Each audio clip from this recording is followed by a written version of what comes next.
professeur Perron, chef du service des maladies infectieuses à l'hôpital de Garches. Bonjour, professeur.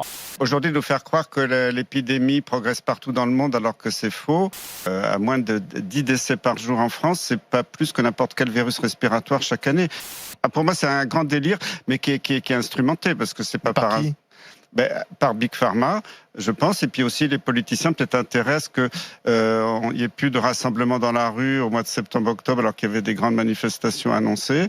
J'ai toujours le même discours depuis le début. Quand il fallait confiner de façon ciblée, confiner les personnes fragiles. Là, qu'il faille mettre sous haute surveillance les EHPAD éventuellement, pourquoi pas. S'il y a un cas dans une EHPAD, qu'on puisse faire les tests et isoler, et puis traiter avec, parce qu'on sait qu'hydroxychloroquine, azithromycine, maintenant c'est largement démontré que toutes les études récentes, ça marche très bien, qu'on puisse traiter tout de suite les patients. Mais faire ces tests, vous vous rendez compte que le ministre a annoncé qu'il allait faire 1 million de tests par semaine, mais c'est du grand délire, parce que les tests PCR ont 3% de faux positifs. C'est des données scientifiques, ça a toujours été le cas avec les PCR. Donc quand vous testez 1 million de personnes qui ne demandent rien, s'ils demandent parce qu'ils font la queue, on ne sait pas pourquoi, alors qu'ils n'ont pas de symptômes, vous allez trouver 3000 soi-disant malades qui ne sont pas du tout malades, qui sont des faux positifs. Et le gouvernement va se réjouir en disant, regardez, l'épidémie continue. Et c'est une fausse épidémie de faux résultats. Vous dites que c'est Big Pharma qui est derrière tout ça. Mais Big Pharma, c'est qui? C'est quoi? Et pourquoi? Quel est le but? Parce qu'on veut vous vendre un vaccin qui aujourd'hui, ils ont quand même investi des milliards là-dedans. Et quand je dis ils, c'est toute l'Union européenne et certains pays riches qui ont investi des milliards. Et les fabricants de vaccins, c'est que les 5 fabricants sont déjà partagés les 7 milliards d'individus de la planète pour se partager le marché. Ils veulent des centaines de milliards de retours sur investissement. Donc, la logique globale, c'est de vous faire peur, de vous dire l'épidémie est toujours là, attention, ça tue. Alors ça tue, oui, ça tue de temps en temps des personnes fragiles qu'on pourrait traiter à l'hydroxychloroquine, mais on préfère pas les traiter. Mais il y a moins de 10 décès aujourd'hui en France par jour. Vous défendez encore l'hydroxychloroquine? Mais bien sûr, mais l'hydroxychloroquine, c'est archi prouvé. L'étude qui est sortie très récemment, la soi-disant méta-analyse, c'est un scandale, parce que quand on regarde, ils ont pris 800 études publiées, ils en ont retenu 29, ils ont éliminé toutes les études qui les arrangeaient pas. Et quand on regarde, c'est des étudiants qui ont fait ça, c'est des étudiants en thèse, dont un interne de médecine qui est l'élève de Yazdan Pana, qui est un interne de Bichat, qui travaille actuellement à l'Imperial College. Et l'Imperial College a été financé par Bill Gates pour dire que la pandémie allait être catastrophique, qu'il allait y avoir 500 000 morts en Grande-Bretagne. Et dans l'article, c'est une faute grave. Dans l'article, c'est même pas c'est marqué conflit d'intérêt, pas de conflit d'intérêt personnel ou institutionnel. C'est même pas mentionné qu'un des auteurs travaille à l'Imperial College. Donc c'est très grave. Il y a une donnée qui est objective, c'est le nombre de personnes en réanimation. Ça, c'est quand même quelque chose qui peut pas être truqué, et ce chiffre, vous m'arrêtez si je me trompe, il est autour de 400 depuis plusieurs semaines, si ce n'est plusieurs mois déjà. Il y a des morts en jeu. Quand vous voyez l'étude frauduleuse du Lancet de M. Mera, qui a publié ça il y a quelque temps, si vous regardez, ça a été publié, toutes les statistiques du monde entier, plein de pays qui prescrivaient de façon massive l'hydroxychloroquine, la mortalité est en train de baisser, ils avaient d'excellentes statistiques. Quand les médecins de ces pays ont lu l'article du Lancet, qui était une revue très prestigieuse, ils ont dit, finalement on se trompe, ils ont arrêté de prescrire pendant plusieurs semaines. On a vu un pic de mortalité dans des dizaines et des dizaines de pays dans le monde, l'effet Mera, Lancet. C'est-à-dire que la publication du Lancet a été responsable d'un nombre incalculable de morts dans le monde entier. Là, j'ai été victime du même lobby.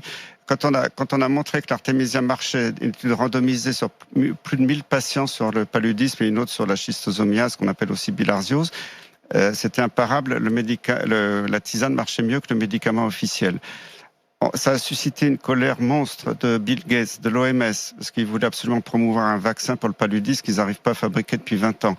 Et on a été victime, vous ne pouvez pas savoir, d'une cabale terrible. On a montré à l'Afrique que l'artémisia marchait. Toute l'Afrique, dans la plupart des pays, ont adopté ce traitement. Ça marche. Partout où il y a l'artémisia, le palu est en train de régresser. Et même des instituts prestigieux comme l'Institut Pasteur, l'Institut Max Planck ont repris nos études, ont confirmé que ça marchait au laboratoire. Ils sont en train de mener des études pour confirmer ce qu'on a dit. Donc cette rétraction est un exemple de l'influence de Big Pharma. Mais pardonnez-moi, mais par exemple, quand vous aviez dit sur la maladie de Lyme, parce que vous êtes un spécialiste de ces questions-là, que ça avait été créé en laboratoire par un ancien nazi, est-ce que vous n'avez pas l'impression de verser verser quand même souvent dans des thèses un peu complotistes. Pas du tout, et je suis fier d'être complotiste dans ce cas-là, parce qu'il y a un livre qui a été publié par Madame Chris Newby de l'université de Stanford, qui a eu les archives de Willy Burgdorfer, et qui décrit dans son livre, parce qu'elle a eu les archives du laboratoire, parce que Willy Burgdorfer, avant de mourir, il avait eu des remords à la fin de sa carrière, ne voulait pas que tous ces archives soient brûlées. Elle l'a publié. Et je vous rappelle que la Chambre des représentants des États-Unis, l'année dernière, a demandé au Pentagone de rendre des comptes là-dessus. Donc, il y a des choses publiées, scientifiques. C'est pas moi qui invente toutes ces histoires. Et je voulais revenir sur la chloroquine. Vous avez dit, toutes les études maintenant montrent que ça marche pas. C'est totalement faux. C'est l'inverse. Regardez les études au Bangladesh, les études en Italie, les études à New York.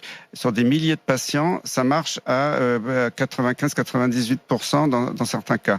Les études qui disent que ça marche pas, c'est la fameuse analyse dont je vous parlais tout à l'heure, qui est une étude bidon, où ils ont écarté toutes les études qui marchaient pour dire que ça marchait pas. Et c'est des études sous influence. Le virus perd de sa virulence partout.